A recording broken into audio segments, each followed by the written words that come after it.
ಕೊಡಬೇಕು ಇವತ್ತು ಗ್ಯಾರಂಟಿ ಯೋಜನೆಯಿಂದ ಲೋಕಸಭೆಯಲ್ಲಿ ನಿಮಗೆ ಮತ ಸಿಗಬಹುದು ಅಂತ ಹೇಗೆ ನಾನು ಇದನ್ನು ಬೇರೆ ರೀತಿ ಉತ್ತರ ಕೊಡ್ತೀನಿ.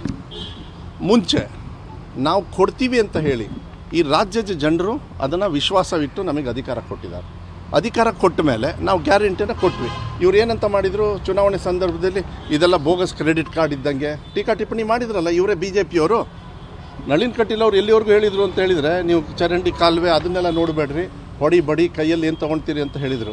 ಇವತ್ತು ಅವರು ಕೂಡ ಭಾಳ ಒಂದು ವಿಚಾರದಲ್ಲಿ ತಪ್ಪು ಮಾಹಿತಿ ಮಾಧ್ಯಮದಲ್ಲಿ ಬಂದಿರತಕ್ಕಂಥ ವಿಚಾರದಲ್ಲಿ ಮಾನ್ಯ ನಳಿನ್ ಕಟೀಲ್ ಅವರು ನನ್ನ ರಾಜೀನಾಮೆ ಕೇಳಿದ್ದಾರೆ. ಮಾನ ಮರ್ಯಾದೆ ಇದ್ದರೆ ಅವ್ರು ರಾಜೀನಾಮೆ ಕೊಡಬೇಕು. ಇವತ್ತು BJPಗೆ ಸೋಲಿಗೆ ಅಧ್ಯಕ್ಷತೆಯನ್ನು ಯಾರು ತಗೊಂಡಾರೆ ಅಂದರೆ ಈ ಭಾಗದ ನಳಿನ್ ಕಟೀಲ್ ಅವರು. ಇವತ್ತು ಅವ್ರು ನೆನ್ಪಿಟ್ಕೊಳ್ಬೇಕಾಗತ್ತೆ. ಬಂಗಾರಪ್ಪ ಅವ್ರು ಕೊಟ್ಟಿರೋ ಭಿಕ್ಷೆಯಲ್ಲಿ ಇವತ್ತು ಅವ್ರ ಅಧಿಕಾರ ನೋಡಿದವರು 2004ರಲ್ಲಿ. ನಾಚಿಕೆ ಆಗಬೇಕು ಅವರಿಗೆ. ನನ್ನ ರಾಜೀನಾಮೆ ಕೇಳ್ತಾರೆ. ಯತ್ನಾಳ್ ಅವ್ರು ಹೇಳಿದಾರಲ್ಲ ಸಾವಲ್ಲಿ, ಒಂದು ನಿಮಿಷ ಬಿಡಿ, ಅದು ಬೇರೆ ಪ್ರಶ್ನೆ. ಪುಕ್ಷಟೆ ಹಂಗಾರೆ ನನಗೆ ಹೇಳಿದ್ರು ರಾಜೀನಾಮೆ ತಗೊಳ್ಳೋದಕ್ಕೆ. ಅವ್ರು ಯಾವ್ದ್ರಲ್ಲಾದ್ರೆ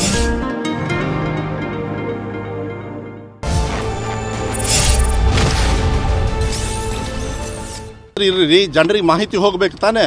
BJPಗೆ ಸೋಲಿಗೆ ಯಾರು ಕಾರಣ? ಬಂಗಾರಪ್ಪಾಜಿಯವ್ರ ಹೆಸರಿಂದ ಇವರು ಇಲ್ಲಿ ಸಂಸದರಾದವರು ಅಂತ ಹೇಳ್ಬೇಕು ತಾನೆ. ನಾನು ಬಿಡೋಕ್ಕಾಗುತ್ತಾ? ನಾನು ಅಷ್ಟು ಈಸಾಗಿ ಬಿಡ್ತೀನ ಇಲ್ಲಿ? ಪ್ರವೀಣ್ ನೆಟ್ಟವರು ಯಾರ್ರಿ ಅವ್ರಿಗೆ ಧಿಕ್ಕಾರ ಕೂಗ್ದವರು? ಕಾಂಗ್ರೆಸ್ ಅವರ? ಅವರಿಗೆ ಧಿಕ್ಕಾರ ಕೂಗ್ದವರು ಅವರ ಕಾರ್ಯಕರ್ತರು. ವಿಶ್ವ ಹಿಂದೂ ಪರಿಷತ್, ಬಜರಂಗ ದಳ, BJPಯವ್ರು ಕಾರ್ ಪಂಚರ್ ಮಾಡಿದರು, ನಮ್ಮವರಲ್ಲ. ಅವ್ರಿಗೆ ಹೇಸಿಗೆ ಆಗಬೇಕು. ಇವತ್ತು ಕೂತ್ಕೊಂಡು ನಾಳೆ ದಿವಸ ನಾನು ಹೇಳ್ತೀನಿ ಅವರಿಗೆ ಸೀಟ್ ಕೊಡಬೇಕು. ನಾನೇ ಬರ್ತೀನಿ ಇಲ್ಲಿ, ನಾನು ಚುನಾವಣೆ ನಿಲ್ಲಕ್ಕೆ ಹೋಗೋದಿಲ್ಲ. ಆದರೆ ಅವರಿಗೆ ಏನು ಮಾಡಬೇಕು ಚುನಾವಣೆಯಲ್ಲಿ ಆ ಕೆಲಸವನ್ನು ನಾನು ಇಲ್ಲಿ ಮಾಡ್ತೀನಿ. ಯಾಕೆಂದ್ರೆ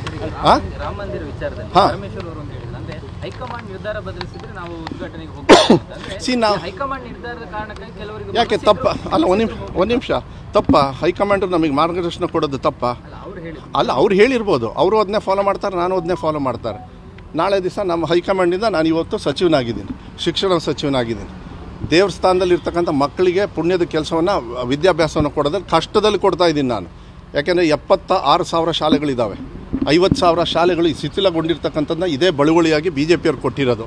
ಇನ್ನು 3 ವರ್ಷದೊಳಗೆ ನನ್ನ ಶಿಕ್ಷಣ ಇಲಾಖೆಯಲ್ಲಿ ನಾನು ಅದ್ಭುತವಾಗಿರ್ತಕ್ಕಂಥ ಶಿಕ್ಷಣವನ್ನು ಕೊಡ್ತಕ್ಕಂಥ ಆಸೆಯನ್ನು ಇಟ್ಕೊಂಡಿದ್ದೀನಿ. ಯಾಕೆಂದರೆ ಅದಕ್ಕಿಂತ ದೊಡ್ಡ ಕೆಲಸ ಇನ್ಯಾವುದೂ ಅಲ್ಲ.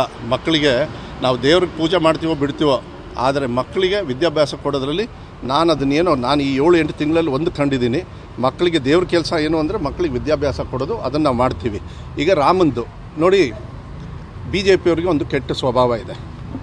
ಯಾವುದಾದ್ರೂ ಒಂದು ಹಿಂದುತ್ವ ಇಲ್ಲ ಯಾವುದಾದ್ರೂ ಸಾವಲ್ಲಿ ರಾಜಕಾರಣ ಮಾಡೋದು. ಇವತ್ತು ರಾಮನ್ನ ತಗೊಂಡಿದ್ದಾರೆ. ಅವರ ತಗೊಳ್ಬೇಡಿ ಅಂತ ಹೇಳೋದಕ್ಕೆ ನನಗೆ ಅಧಿಕಾರ ಇಲ್ಲ. ಆದರೆ ನಿಜವಾಗಿರ್ತಕ್ಕಂಥ ರಾಮನ ಭಕ್ತರು ಯಾರು ಅಂದರೆ ನಾವು. ನಮ್ಮನ್ನಲ್ಲಿ ಕರೀಲಿಲ್ಲ ಅಂದ್ರೂ ನಾವು ಇಲ್ಲಿಂದನೇ ರಾಮನಿಗೆ ವಿಶ್ವಾಸ ಕೊಡೋದು. ಯಾಕಂದ್ರೆ ನಾನು ಒರಿಜಿನಲ್ ಹಿಂದೂ, ಅವರು ಡೂಪ್ಲಿಕೇಟ್ ಅವ್ರು ಹೊಡ್ಕೊಳ್ಳಿ, ಏನು ಪರವಾಗಿಲ್ಲ. ನಾನೇನು ಹೇಳಬೇಕಾಗಿಲ್ಲ. ನಾನು ಹಿಂದೂ ಅಂತ ನಾನು ಯಾವತ್ತೂ ಹೇಳೋದೇ ಇಲ್ಲ. ನಾನು ಹಿಂದೂನೇ ಹುಟ್ಟದಾಗಲಿಂದನೂ ಕೂಡ. ಆದರೆ ಬೇರೆ ಸಮಾಜಕ್ಕೂ ಧರ್ಮಕ್ಕೂ ಗೌರವವನ್ನು ಕೊಡ್ತಕ್ಕಂಥದ್ದನ್ನೇ ಒರಿಜಿನಲ್ ಹಿಂದೂ. ನಾನು ಹಿಂದೂ ಅಂತ ಹೇಳಿಕೊಂಡು ಅದನ್ನು ಶಾಂತಿಯನ್ನು ಕದಡ್ತಕ್ಕಂಥ ಕೆಲಸ ಈ ಕರಾವಳಿ ಭಾಗದಲ್ಲಿ ಇದೆಯಲ್ಲ, ಅದು ಜನರು ಸೂಕ್ಷ್ಮವಾಗಿ ನೋಡ್ತಾ ಇದ್ದಾರೆ. ಅವರನ್ನು ಮತ ಬ್ಯಾಂಕಿಗೋಸ್ಕರನೇ ಇದು ಹಿಂದುತ್ವ ಭಾವನಾತ್ಮಕ ತಗೊಂಡೋಗೋದು ನನಗನ್ಸುತ್ತೆ.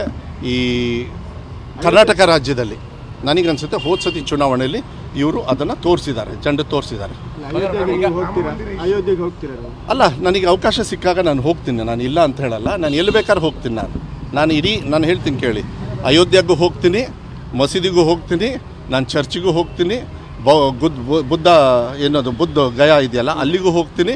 ನನಗೆ ಎಲ್ಲೆಲ್ಲಿ ಮನಸ್ಸು ಬರ್ತದೆ, ತೃಪ್ತಿ ತರ್ತದೆ, ಒಬ್ಬ ಮನುಷ್ಯನಾಗಿ ಎಲ್ಲೆಲ್ಲಿ ಯಾರ್ಯಾರಿಗೆ ಗೌರವ ಕೊಡಬೇಕು ಅಲ್ಲೆಲ್ಲ ಕಡೆನೂ ಹೋಗ್ತೀನಿ. ಆದರೆ ದೇವರ ಹೆಸರಲ್ಲಿ ರಾಜಕಾರಣವನ್ನು ಮಾತ್ರ, ಧರ್ಮದ ಹೆಸರಲ್ಲಿ ರಾಜಕಾರಣವನ್ನು ಬಂಗಾರಪ್ಪ ಅವ್ರ ಮಗನಾಗಿ, ಕಾಂಗ್ರೆಸ್ ಪಕ್ಷದ ಒಬ್ಬ ನಿಷ್ಠಾವಂತ ಕಾರ್ಯಕರ್ತನಾಗಿ ನಾನು ಯಾವತ್ತೂ ಕೂಡ ಮಾಡೋದು.